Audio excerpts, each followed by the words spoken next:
told me I'm a burnout, told me I'm an outcast. Now that it's my turn, y'all gon' learn and get outclassed. All I do is work, I'ma smirk when your clout pass be about as long as that perk in your mouth lasts. Homie, y'all should face facts, y'all a stick a straw in a haystack. Just another cog that revolve for a playback. Y'all do not evolve, I'm a god to you cavemen.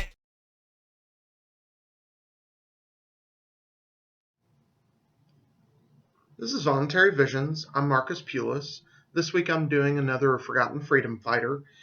I'm doing Geronimo, who's very special to me. I enjoy his story, and I think we can learn a lot from him. It's called Genocide in Arizona. Government is, in most cases, a force for violence and death.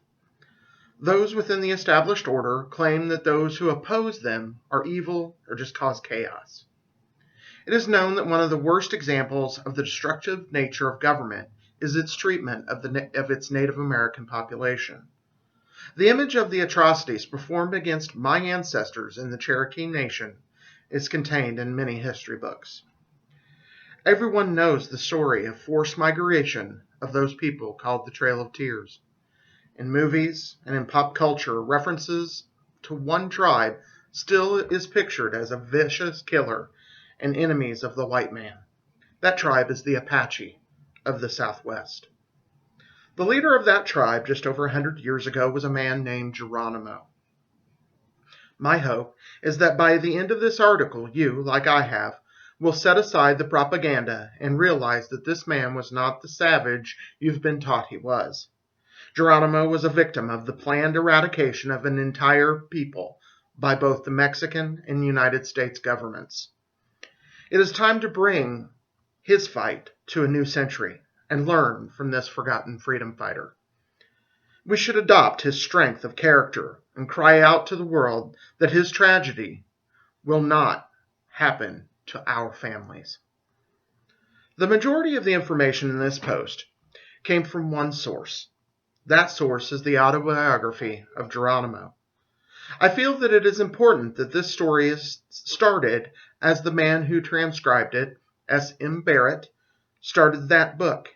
In the introduction of the autobiography, Barrett describes the many hurdles placed by the United States government to the publication of the book.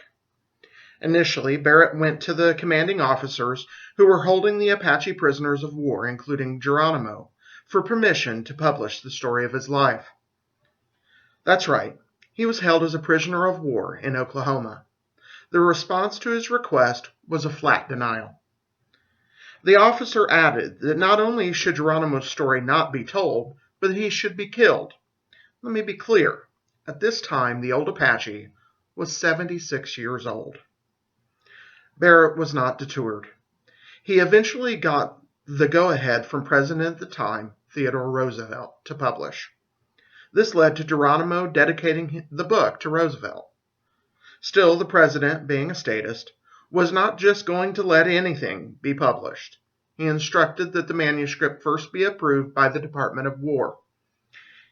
We should keep in mind that every bit of the information I'm going to present, is what made it past the government censors. The beginning of the process to get it to print started in 1904 and did not finally get approved until July of 1906, taking over 2 years. Also, to be clear of why it took so long, it had to be approved by 10 different Department of War officials. To add to this, the judgment sent to Roosevelt was that the book was decidedly objectionable and should not receive publication. Those are quotes. In the report, it admits, quote, the attacks on Indians were substantially confirmed but should not be made public, end quote. It also admits that the prisoners of war being held, including Geronimo, were lied to by the government in the peace treaty that the captives were, quote, treated poorly. Still, to his credit, Roosevelt approved the publication. He did advise Barrett to disclaim his responsibility towards what was written, which he did. This story was difficult for me to read. In doing research for this post, I listened again to the audiobook to familiarize myself with the material. It had been a couple of years since I had read it the first time. As I listened, tears ran down my face in empathy. Geronimo and his story is he is a man who wanted no more from his life but to live with his family and nature. He was a deeply religious man in the Apache religion that taught peace. In describing Usen, the god of the Apaches, he says, quote, Usen does not care for the petty quarrels of man. End quote. To show the honor of the great leader, Barrett says, shortly after agreeing to tell his story, Geronimo changed his mind and did not want to continue. But because he had promised, he finished. He was a man of his word. On one occasion, the translator arrived without Geronimo. He explained that the old man had pneumonia and was running a high fever and would not be able to talk.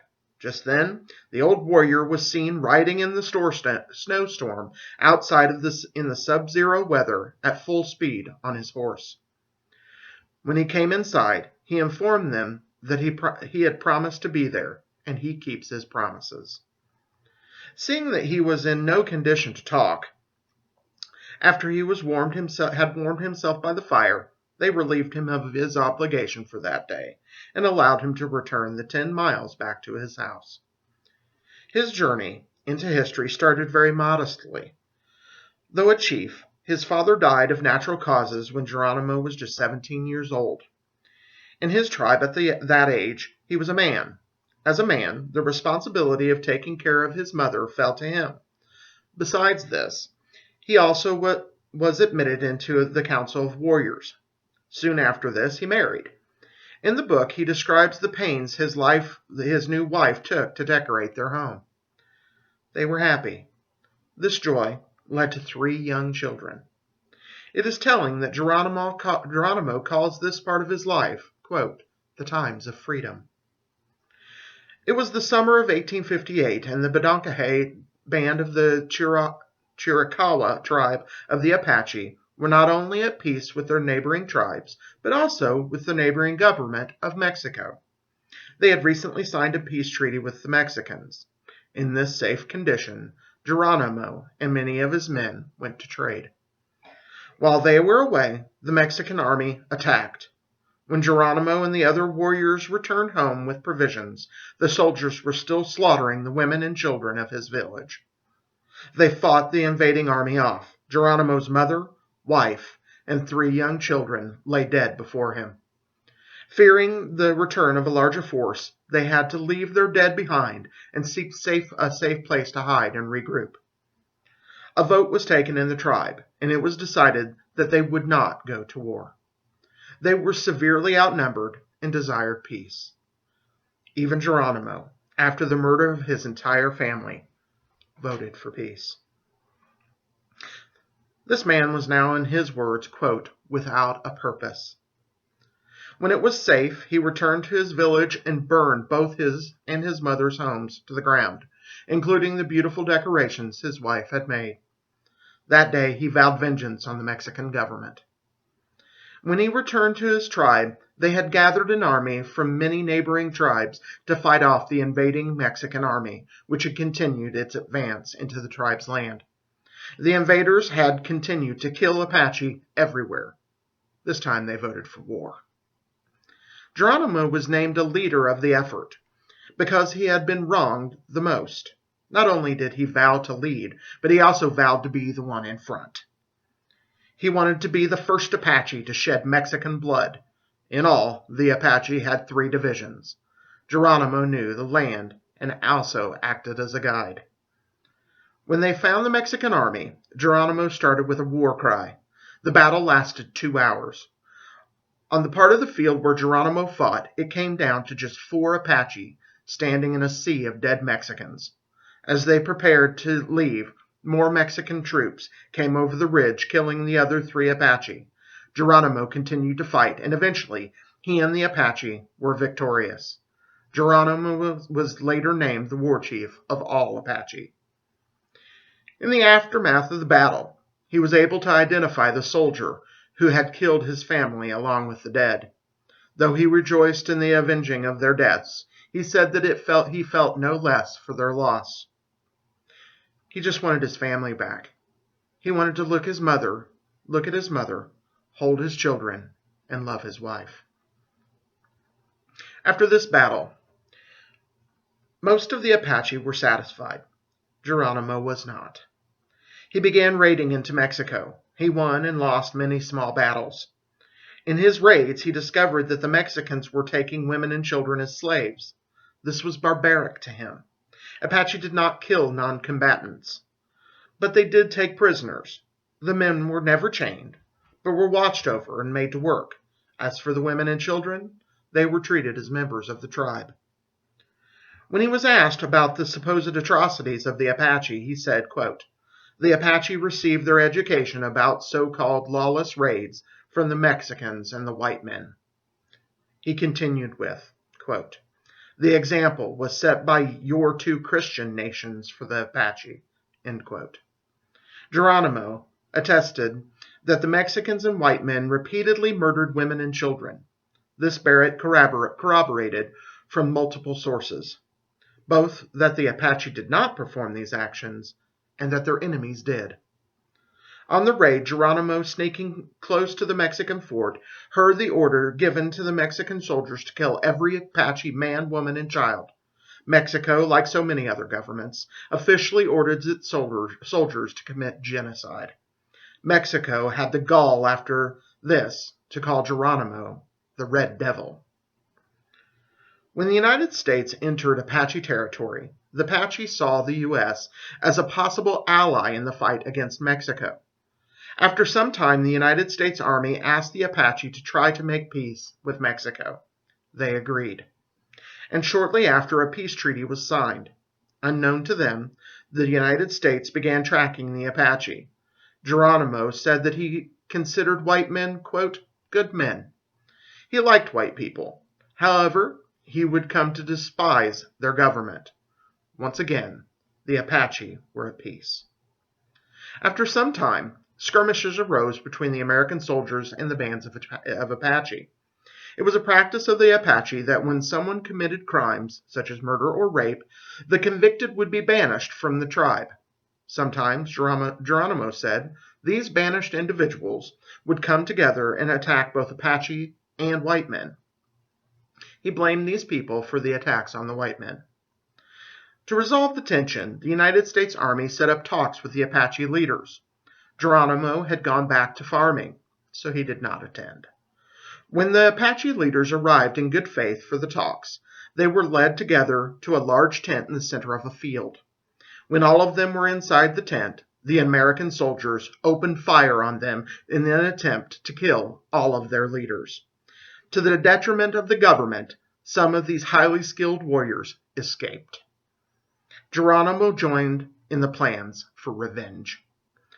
In this war council, he said that the Apache should not make war on the white men. He continued that the oppressive force was the government and its soldiers, and that the white men were not his enemy. Geronimo would never trust the United States again. They sent spies into the forts as guides. Still, hostilities continued. A great chief had arisen and united all of the Apache. His name was Mangus Colorado. Seeing that the tribes were uniting against them, the soldiers sent word of a peace treaty. In the conditions of the treaty, it said that the Indians would be allowed access to provisions of food and supplies, and in exchange, they would live close to the fort where it could be assumed that they were not on the warpath. The government told them that the last event was a mistake, and that they could trust them to make it right. In the plan, all of the Apache would be moved to the new settlement. In council, Geronimo opposed this plan. He felt it was just another trick. The compromise was that Mangus Colorado would lead half of the tribe to live with the Americans. He would take most of the weapons and horses with him to ensure that they were safe. Colorado said that he was happy to finally make peace with these honest men. Geronimo would stay behind and lead the others, and then join their brethren after a little time had passed. Mangus Colorado and half of the Apache population were never heard from again. Fearing an attack, Geronimo and the rest of the tribe fled. On their retreat, the American cavalry attacked. The Apache were severely defeated because they had few horses and even fewer guns. They fought with spears and bows and arrows. What was left of their horses were either killed or captured. Geronimo continued to retreat. 10 days later, they were attacked again. This time, the Apache were down to rocks and clubs as weapons. Regrouping, Geronimo was elected leader of what little was left. They hid for a year before being attacked again right before winter. The Americans took all their supplies. During the winter, the government sent envoys to Geronimo offering food and supplies. He refused them. He sought out help from other tribes and received it. After a long, hard winter, finally a soldier named General Howard came himself to Geronimo offering peace. Reluctantly, he agreed. Believe it or not, this officer kept his promise. Geronimo said of Howard, quote, "We never had as good a friend among the United States government as General Howard. If there is only one honest white man in the United States Army, that man is General Howard." End quote. Unfortunately, he would be replaced. Soon after, the tribe disbanded. Figuring it was a new time of peace, Geronimo took his people to New Mexico and away from the fort called Apache Pass. He saw the unrest occurring between the different bands of Apache at the fort and did not want to fight his own people. Also, he knew that the white men saw the infighting. They would use it as an excuse to clamp down on them. While peacefully living in New Mexico, he received word that his friends in the U.S. government wanted to meet with him. He took one of his closest allies with him, and he met with them. They immediately disarmed the natives and captured them. Taking the two Apache back to the fort, Geronimo was put in chains. He was then tried. They released the other Apache. When Geronimo asked why he was taken, they responded with, quote, "You left Apache Pass." He was never told that he was to remain there, but now he was being held for leaving. So much for the freedom of movement. He was kept for 4 months and tried again. He was not allowed at this trial, but he was released. Returning to his people, he lived for 2 years in peace. They began hearing rumors that the American government was planning to capture and imprison the Apache leaders. They were also told that there was another, quote, tent waiting for them. Feeling that it was, quote, more manly to be killed on the warpath than in prison like Mangus, Colorado, end quote, the Apache attacked. This caused the soldiers to retreat. Another year of peace passed. A new general, they found out, had taken command. His apt name was General Crook. Crook ordered his soldiers to round up all Apache horses, cattle, and most importantly, to capture or kill the Red Devil, Geronimo. They fled to Mexico with 400 men. United States troops followed, taking women and children captive. While escaping the Americans, they were ambushed by Mexican soldiers. It was discovered that Mexico and the United States were working together. The two nations had 2,000 soldiers ready to exterminate the 400 Apache warriors. Crook set up a meeting with Geronimo. In this meeting, Geronimo was asked why he left the reservation and fled into Mexico. He answered, quote, "You told your soldiers to put me in prison, and if I resisted, to kill me. If I had been left alone, I would have been in good circumstances, but instead, you and the Mexicans are hunting me." End quote. Crook assured him that the rumors were untrue. Geronimo did not believe Crook's, but wanted peace, so he returned with him. In the official Army documents that have been released, it outlines that the rumors were not untrue. Crook had issued those orders. Crook took most of the tribe back to the United States. Geronimo worried about treachery and fled with the warriors into the mountains and disbanded into small groups. Geronimo attacked using guerrilla warfare tactics on the Mexicans who were still hunting him. After taking heavy losses, the Mexican government signed a peace treaty. In the talks, Geronimo learned that the United States had initiated the cooperation with Mexico to exterminate the Apache. As part of the treaty, Geronimo left Mexico. Seeking peace, Geronimo sought out another general named Miles. He conveyed to Miles that he wanted peace and reconciliation with his tribe. In their meeting, Miles told him that his president, Roosevelt, wanted peace as well. Miles performed a ritual with a rock and Geronimo saw as sacred and swore an oath that the United States and the Apache were now brothers. He took the sand and pushed it aside, saying that this represented all the past troubles being cast away. Geronimo did not trust General Miles, but did trust the president and the ritual. In the treaty, Geronimo was promised that he would be taken care of from now on. He was told that he would never have to work again. Miles promised him that he would see his people who had been settled in Florida in 5 days. His response was, quote, "Sounds like a story to me." Miles told him, quote, "While I am alive, you will not be arrested." In response, Geronimo promised to never return to the warpath or attack Americans again. Geronimo, in retrospect, said, quote, "I don't believe I ever violated that treaty." Before this meeting, in February 1887, the Senate passed a resolution. It, and the dispatches connected to it, show that Miles was ordered to capture or kill all hostile Apache. It proves the United States government did reach out to Mexico to perform genocide on the Apache. The, quote, peace treaty that Geronimo signed was not a treaty, but an unconditional surrender. So much for brotherhood. And Geronimo living his days happy without work. The surrender made Geronimo and his band prisoners of war. In Miles's report, he admits to misleading Geronimo. He also admits the Army's murder of Mangus Colorado and his people. All evidence sides with Geronimo. Also included in the account by Barrett were multiple corroborating accounts. After the surrender, Geronimo was put into labor camp in Alabama, where he was forced to work in a sawmill for 2 years. He never made it to Florida. In a Washington Post article, it describes the horrible conditions in Alabama and says, quote, "The Apache in Alabama die like flies at frost time." Geronimo was held as a prisoner of war for 20 years. Eventually, he was allowed some animals to raise and feed himself. The Army was caught embezzling money that was supposed to go for the upkeep of the camp that held Geronimo and his people. All Geronimo wanted in his later years was to return to Arizona. He believed that his God put tribes of the people in certain places, and those places were sacred to those people.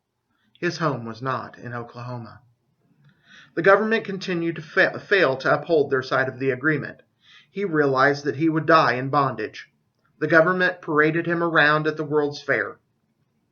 This once proud warrior only agreed to go because he was given money that he desperately needed.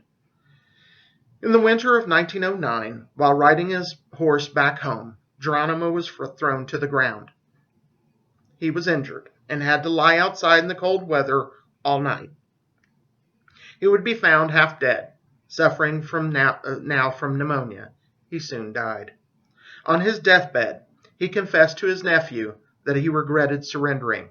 He said, quote, "I should never have surrendered. I should have fought until I was the last man alive." His last request to the government captors was to be buried in Arizona near his father's grave. He is buried in Oklahoma. As a final slap in the face to this honorable man, the members of an elite club of students from Yale University, Skull and Bones, you may have heard of it, stole Geronimo's skull and used it in their initiation ritual. This club, whose members include people like George W. Bush and John Kerry, is composed of the wealthiest and most powerful men in the world. Their influence on politics, banking, and business is undeniable. What other reason could they have to use his skull than to symbolize their power over those who oppose them? In this series, I have discussed freedom fighters from a variety of angles. This one hits especially hard. It is enjoyable for me to talk about and bring to light less recognized people who, in their particular way, fought for liberty. This one is different.